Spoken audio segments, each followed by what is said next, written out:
நான் சவுந்தரராஜன் வழக்கறிஞர், பாரதிய ஜனதா கட்சியின் வழக்கறிஞர் பிரிவின் முன்னாள் மாநில தலைவர். இந்த வழக்கில்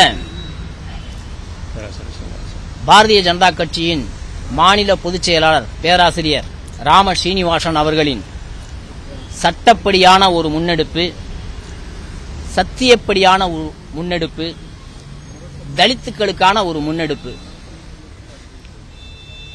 முரசொலி அறக்கட்டளை வைத்திருக்கக்கூடிய இடம் பஞ்சமி நிலம் என்ற அடிப்படையில் பேராசிரியர் ஸ்ரீனிவாசன் அவர்கள் கொடுத்த மனு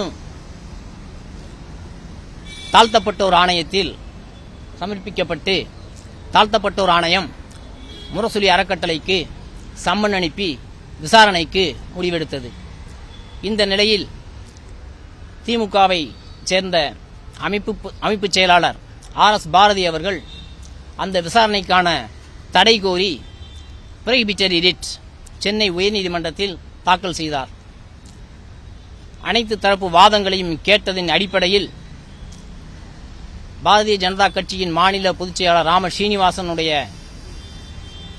வாதங்களை மூத்த வழக்கறிஞராக திரு ரவி அவர்கள் இருந்து தனது வாதத்தை மிகவும் சிறப்பான முறையில் எடுத்துரைத்தார்.